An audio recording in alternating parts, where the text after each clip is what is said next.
Well, welcome back to my shed. I've taken the engine off for a sec because I'm doing the SX front disc brake. Never done the disc brake before, and I was trying to get it apart and I couldn't get it apart, and it's a fully floating disc on these 3 pins, but mine, the pins are offset. I don't know if you can see that. So but mine, as you can see, is seized, and it was seized solid on there, so the brake wouldn't adjust at all. As soon as you try tying it up, that's it. And I like it. I've never looked at it before, and I like it. Very elegant little system. This is a fully floating disc. This sits inside the disc to stop the disc chattering on the posts. This is the adjuster for the brakes. And what you do is you put your brake pad in, put your disc in, drop it all on, put the other pad in the other side, and then you adjust this through the windows until the disc clamped, and then de-adjust it a little bit, and that's it.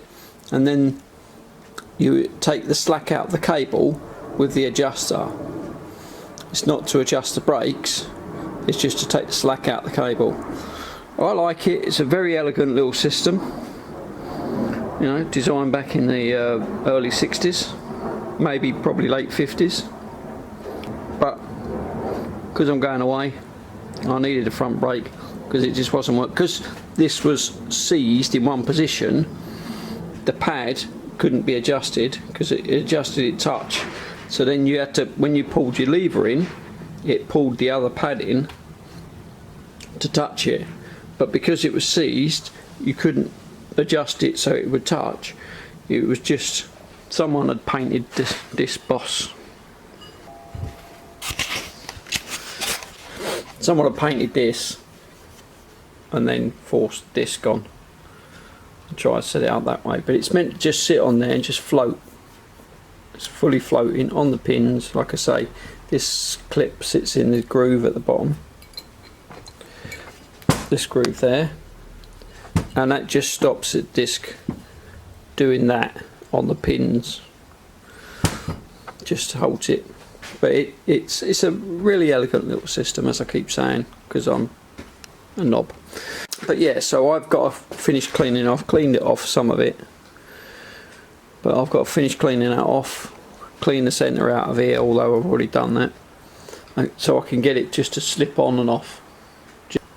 As you can see there, it's just dropping on now, fully floating.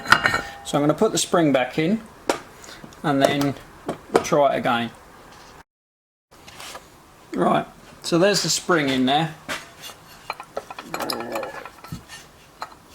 and it can still move freely, but the spring stops it from flexing that way when the pads are in. So that's alright. So I'm going to put it back together now, clean the pads up, clean the disc up, clean all round here, look, it's all rubbish around here, clean all that up, clean inside there, and then put it all back together. So I've cleaned it all up. The inner pad is in there behind the adjuster screw hole there, and then you drop the disc in.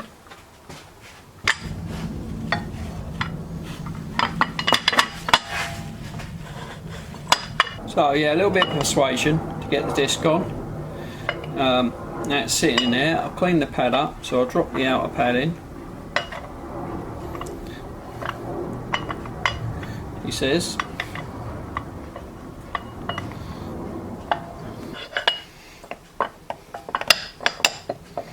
That's it.